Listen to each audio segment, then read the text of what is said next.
Yo, what's going on YouTube? It's your boy Kai checking in with another video.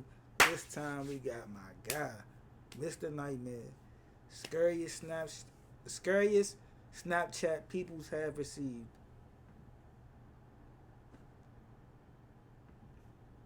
What? Snapchat has become a staple in today's social media world. It's a convenient way to How do you get a contact scary Snapchat? friends and keep in touch with people. But as we've seen over and over on this channel, there can be a few privacy concerns if you're not careful. Let's just jump right into it and look at 3 disturbing snaps people have received and their backstories. For the sake of the person who sent me this, I'll refer to her as Maria. Maria has an Instagram account with 5,000 followers, which is a decent amount, and so she gets a good amount of attention on her profile from men. Maria has a boyfriend who has not appeared in any pictures of hers on her Instagram. Maria also had her Snapchat username in her Instagram bio, something a lot of people do to allow their acquaintances and friends to add them on the app with ease. This can also open the door to unwanted contact though. Although she didn't add everybody back who added her on Snap, she at one point had her privacy settings set to allow all people to send her messages and snaps, even people she didn't add back. So, somewhat often she'd receive messages and snaps from random guys, usually guys that followed her on Instagram. In her words, often older and creepy looking. But according to her, even younger guys managed to look creepy by taking weird angled selfies in dark rooms. Usually the snaps were pretty harmless like this, but one day she received a snap that would lead to her getting the police involved. Maria lives with her family, but often stays at her boyfriend's first floor apartment. This location is not known to anybody except for her close friends who know of her boyfriend, making it all the more disturbing when she received this snap. It was a picture taken through the window to her boyfriend's bedroom. At the time the photo was taken, it's hard to see it in the dark, but Maria was in the bed napping, and her boyfriend was in the living room watching football. There was no caption to the Snapchat, making it appear to be some kind of subtle threat. Maria didn't open the snap until much later in the night while going through snaps she'd received from various people she didn't know. By this time, it was a couple hours after the snap had been sent. She panicked and screenshotted the snap and showed it to her boyfriend. From here, he replied to the account on her phone, asking who is this. Upon adding the person back, they saw the account had a pretty high snap score, which for those of you who may not know, a person's snap score represents how many times they have received or sent a snap. This account having a snap score in the 50,000 range meant it wasn't likely just a random spam account. The person replied, John, LOL. Maria's boyfriend replied back, we're calling the police, and John replied, "K cool, let me know if you need help calling them." After this, the account blocked her, and the couple were left to wonder who this person was.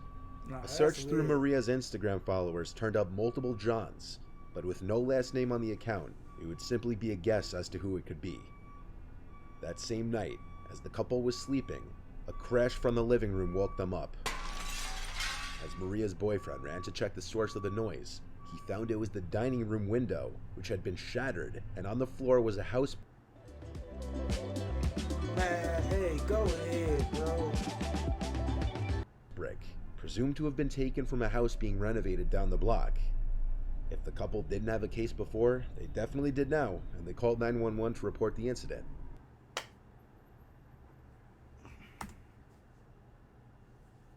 Now that a police report had been made, police would subpoena Snapchat for information on this person's account in hopes to locate the person.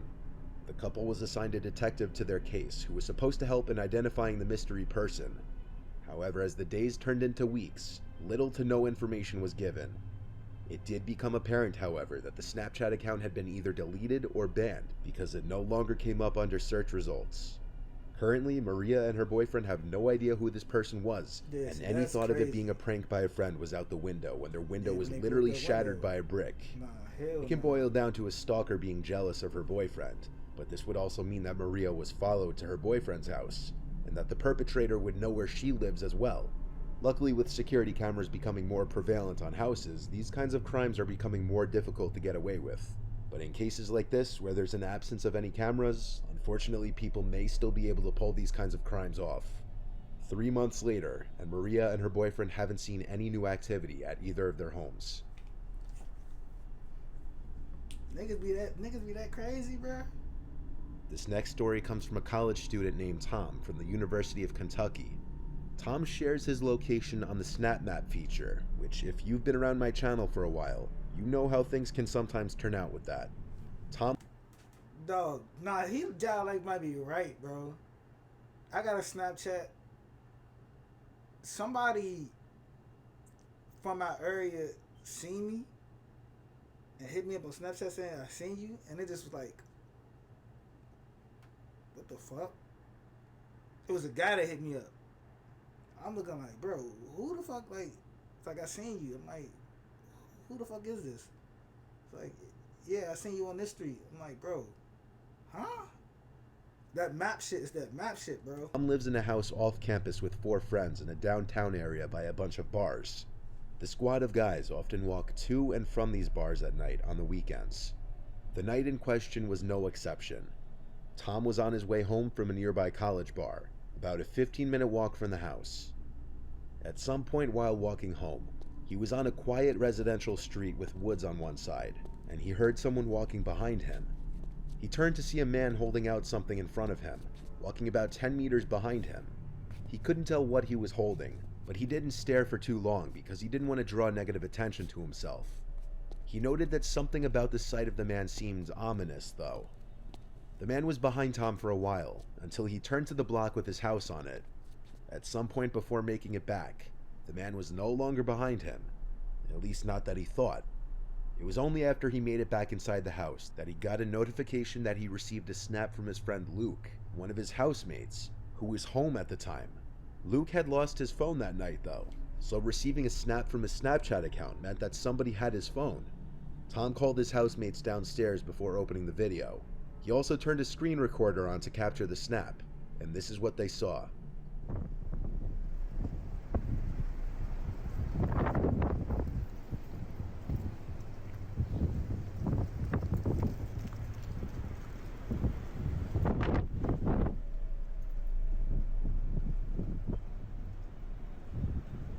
See, that's crazy. Woo, couldn't have been me. Couldn't have been me. I would have had a knife out. Woke up on like, especially like dark streets like this, bro. You have to always be on point, bro, because anything could happen, bro. When y'all living like in these like states that don't have like side, like on side streets, or even it's side streets, or like even little towns that have a main road but it's just pitch black, no lights, or it is a light right there, but look how dark it is. Like it's no sidewalk. Like see how there's no sidewalk, it's just street. The snap was a video of Tom walking down the street towards his house. It was the man he had seen walking behind him, and what he was holding out in front of him was apparently Luke's phone. They had the idea to check the location of Luke's phone on the snap map, since he had his location enabled, as did Tom. The location of his Bitmoji was last updated 9 minutes ago, and its location was right on top of their house. So the 3 guys who were currently home ran around the entire property with all the outside lights on to light up the area. They didn't find the man with the phone, but oddly enough, Luke's Bitmoji moved just a tad as it updated again, yet it was still on top of the house, meaning whoever had the phone had to be somewhere that they were overlooking. After a while, the guys thought to lock the phone using the Find My iPhone feature, and then have it play a sound. When they did this, they were confused to hear the beeping sound of the phone coming from inside the house, followed by stomping of someone's shoes and the front door slamming shut. Luke's beeping... What the fuck? Bruh. Hell nah, bruh. The nigga walked to your house. Well, you walked to your house.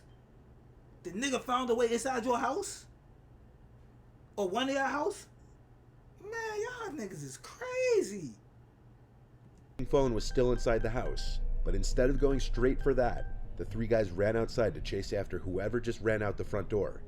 By the time they made it out onto the street, they had no idea which way the person went.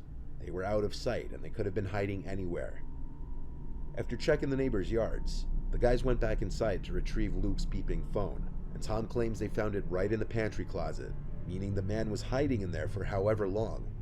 At first, one could have maybe assumed that the person who had the phone was trying to return it, until it was discovered that that person was literally hiding in their house. Assuming... Ooh! That's why y'all need to be able to can't be criminals. This is why y'all don't need to have no criminal record so you can be able to defend yourself. Get a gun. If you're able to get a gun, get a gun. Cause come on, bro, nigga in your house, bro. All the details in the story are true. If I had to guess, the man who had stolen Luke's phone knew who he was somehow and was following Tom through his SnapMap Bitmoji location all the way up to their house. There are some missing details though, like how the phone was stolen, what the method of entry to the house was, and if Luke and the rest of the guys in the house had any sort of enemies or people out to get them. No police action was taken apparently. Own every mile at the Hyundai Getaway Sales Event. So, Hurry in so to get this our can best be deals kind of of the scary season. when you Get actually in think about and it. get away.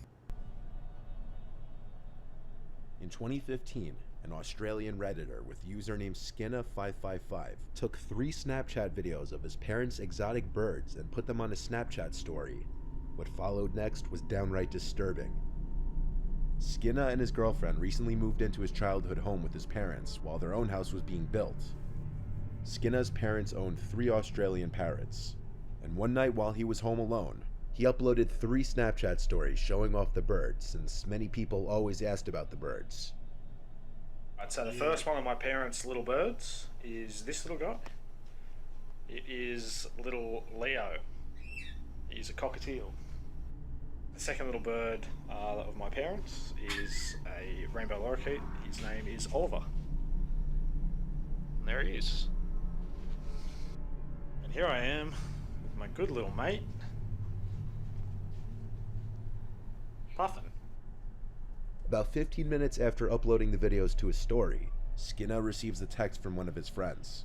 And at the bottom of it, it says, "By the way, what was that in the window behind you in the last one?" So after seeing this text, he went to rewatch the clips a couple of times and opened them on his computer to get a larger and clearer view of the videos. In the last snap, it almost appears as if someone is at the door, looking in with their hands cupped against it. But it's hard to say for sure because of how briefly the door is in the frame. But whatever it was not in the first snap when that same door was in full frame. Skinna was home alone at the time, and to add to the mystery, that door led to the backyard, which was only accessible through a single gate which had been locked. Get a gun. The theory that it might have been a reflection doesn't hold up, because the sliding glass door was half open, and all that stood between the figure and the inside of the room was the fly screen door, which would not have been able to cast any reflections. Whatever was at that door moved in the matter of seconds that passed between the first and third snap. When Skinna was a young child, around 10, he started to commonly experience sleep paralysis, which could get so intense that he'd find himself often not being able to breathe for short periods of time, and this led to a fear of sleeping for him. A couple years went by, and his sleep paralysis tendencies would worsen. During his episodes, he could not move, and felt like something that meant him harm was in the room with him. Around the age of 14, he started to hear and see things like thuds and creaks. However, he always had one recurring vision, a faceless person looking in his bedroom window with their hands cupped up to the glass, similar to this image caught in his Snap story. When he moved out at age 18, he never had another episode. So for a few days after these snaps, nothing happens. But come Friday night, Skinna found himself home alone again, at around 10:15 p.m. So it makes sense. With him being there, it kind of like brought back his fear of his childhood. While playing games on Steam with his friends, he starts to hear some relatively loud banging, loud enough that he could hear it even through his headset. It was coming from the screen door outside. He got up to film the sounds using his phone. The noises got louder and more frequent. Instead of outright opening the curtains and potentially finding himself face to face with someone on the other side, he walked through the kitchen into the laundry room to turn on the outside lights. Like I mentioned earlier, there's only one entry and exit to the backyard, the left side of the house through a locked gate.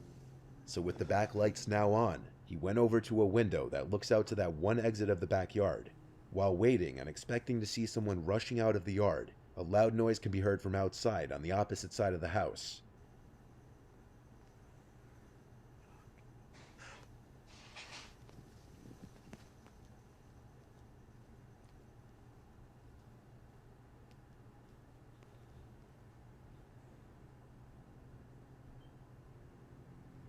He He aims the camera at the window for a few moments, then turns on the kitchen lights, and seconds later stops recording. Yeah.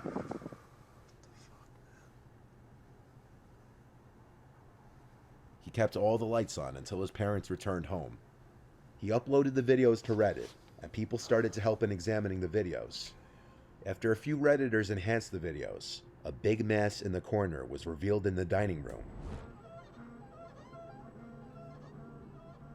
The figure begins to resemble a person. And to make it creepier, that figure is not there at the end of the video. Skinner called the police, and the video freaked even them out. They believed that a two-man team tried to rob his parents while they were away. Theoretically, when one would-be robber broke in and realized Skinner was home, the second one tried to make noise to lure him inside. And when it didn't work, he snuck out and escaped. Skinner doesn't entirely trust this theory, mainly because all the doors and windows were locked from the inside when they came in. So how exactly would these guys have gotten in? Years later, this just remains to be another internet mystery, and what actually went down, we may never know. Y'all gotta be careful. That's all that sounds like. Y'all gotta, hey, if you ain't got no crime, no prior history, and none of that, go get a gun. Because these people are crazy. You don't know what can happen. Not even just a gun. Go get a knife. Go get pepper spray. Go get mace. Go get a baton, a taser. Get anything to defend yourself. Anything to defend yourself. Because these people is crazy.